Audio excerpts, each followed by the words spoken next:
Vande Mataram, Vande Mataram.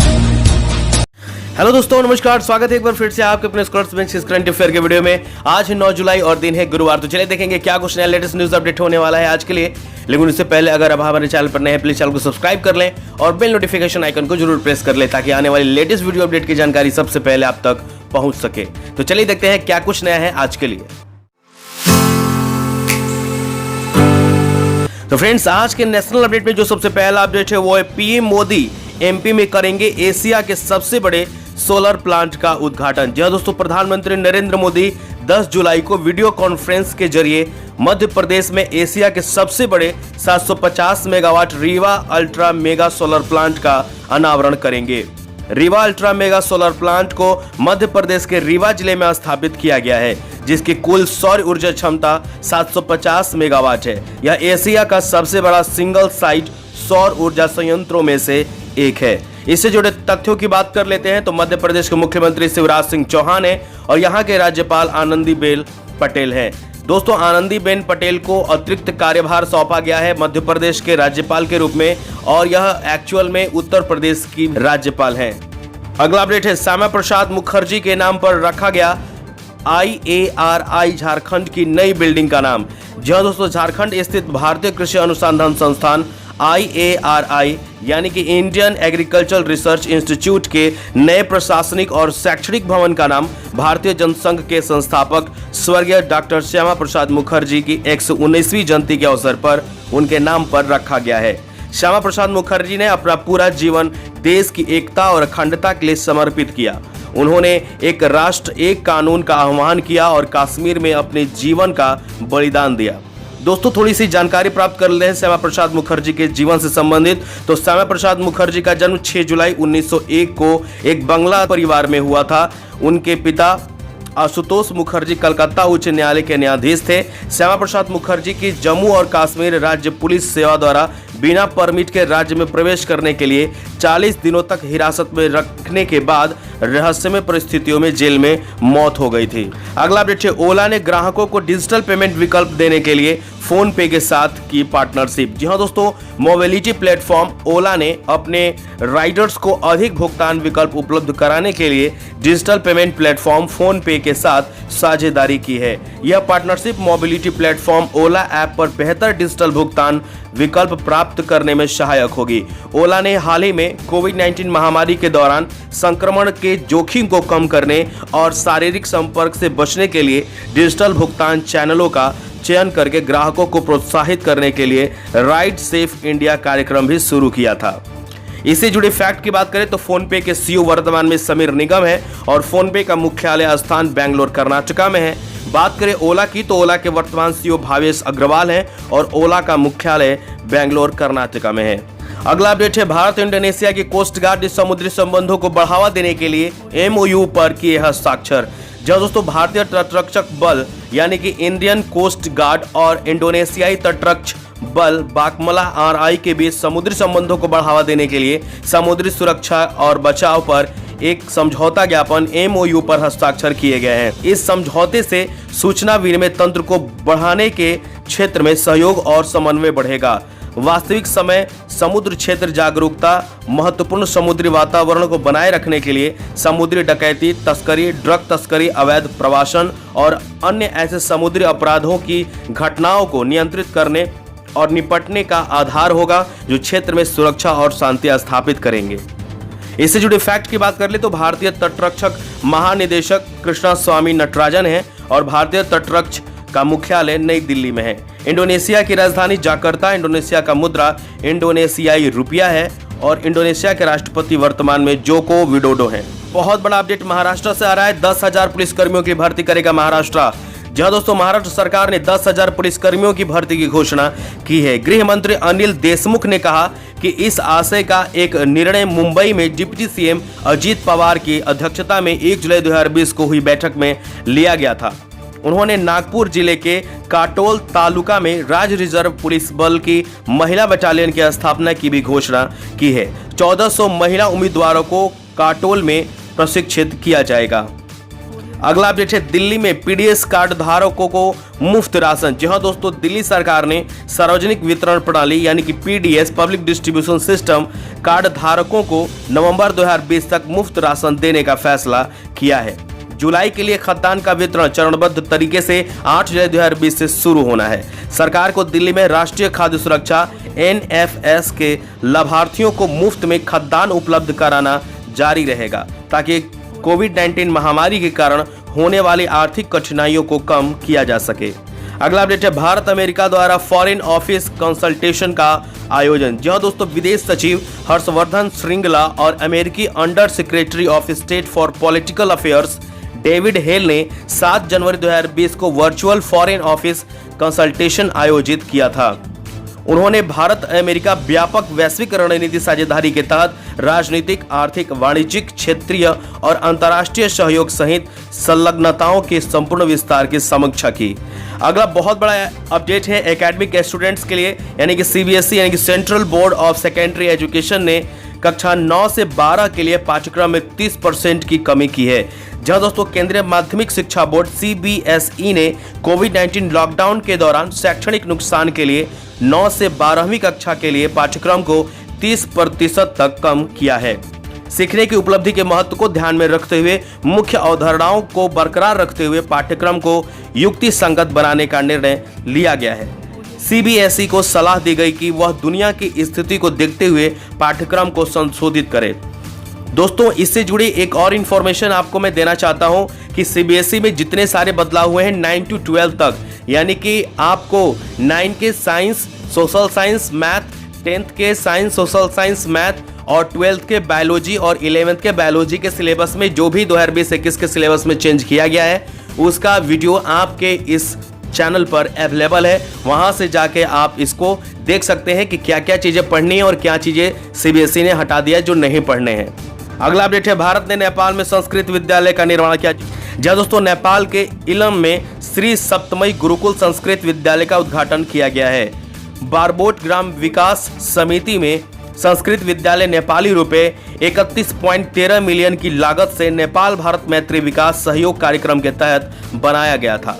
School का नवनिर्मित बुनियादी ढांचा छात्रों के लिए सीखने के माहौल को बढ़ावा देगा।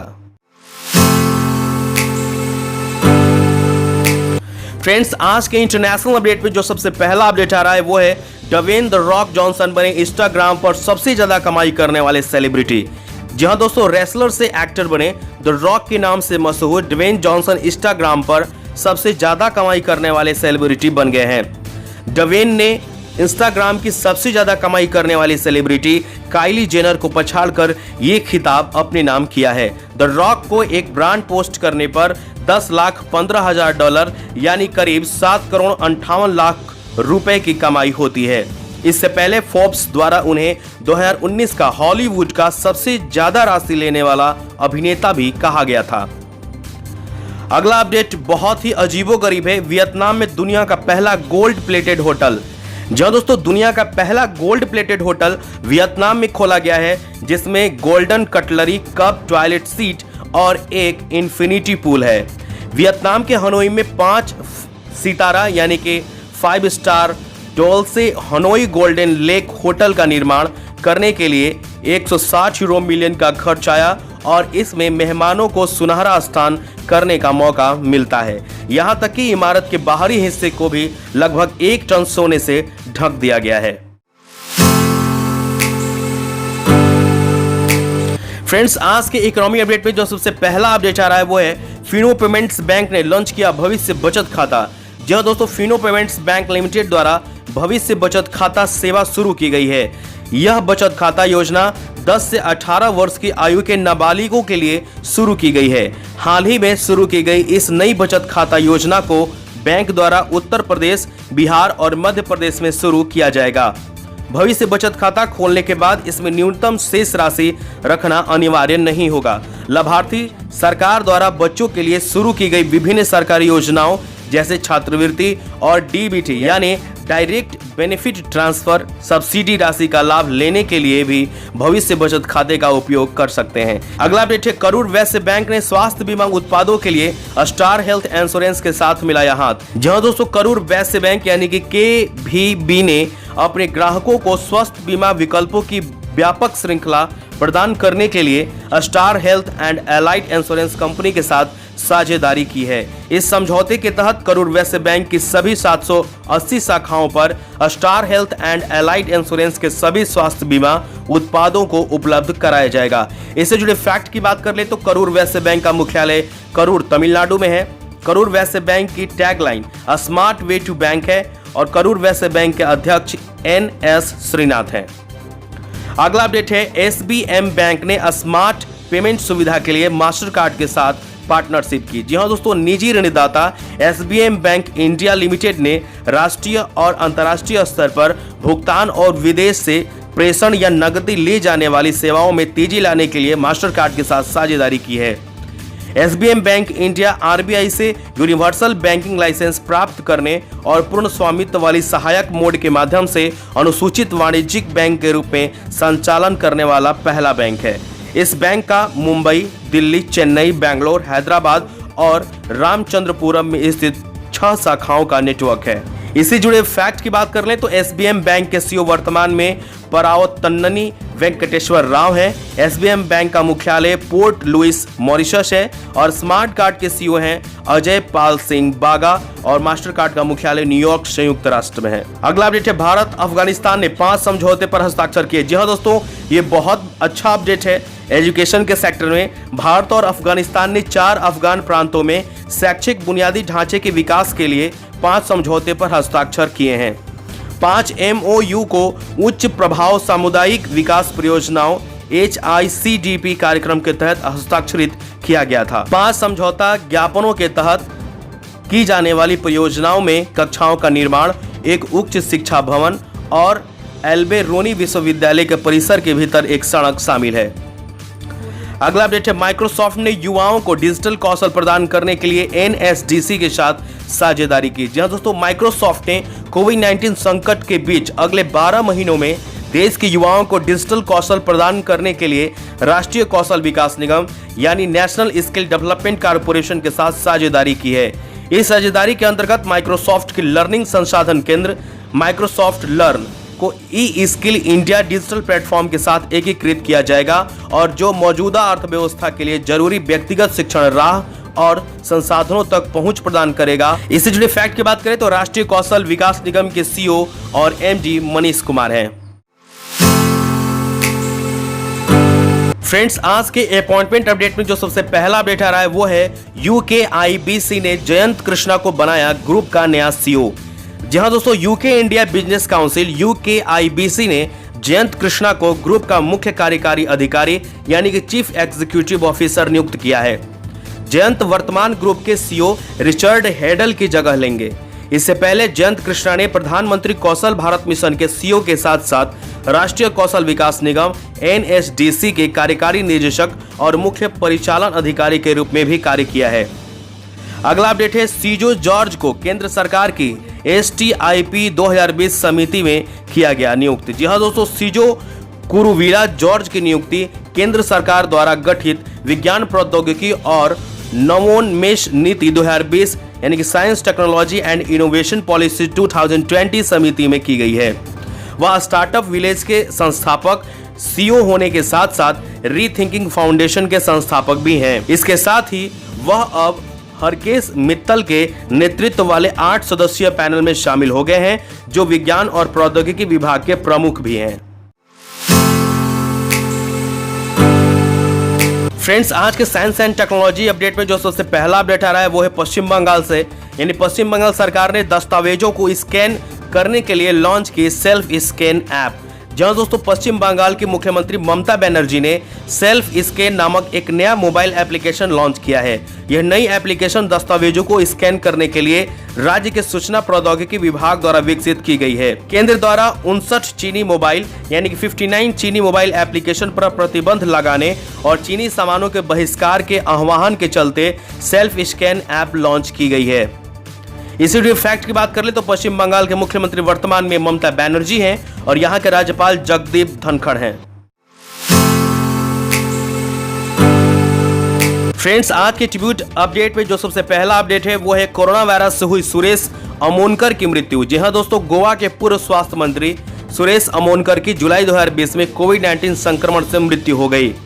अमोनकर 1999 और 2002 के चुनाव में पाले विधानसभा निर्वाचन क्षेत्र से गोवा विधानसभा क्षेत्र के लिए चुने गए थे, बाद में जिसका नाम बदलकर उत्तरी गोवा में संखलेम रख दिया गया था। तो फ्रेंड्स, आज के अपडेट में बस इतना ही। मिलेंगे अगले दिन किसी नए लेटेस्ट न्यूज अपडेट के साथ। तो आशा करते हैं आपको ये वीडियो पसंद आया होगा। अगर वीडियो पसंद आया तो प्लीज इसे लाइक करें, सब्सक्राइब करें, दोस्तों के साथ शेयर जरूर करें। तब तक के लिए आप स्वस्थ रहें, सुरक्षित रहें। जय हिंद, वंदे मातरम।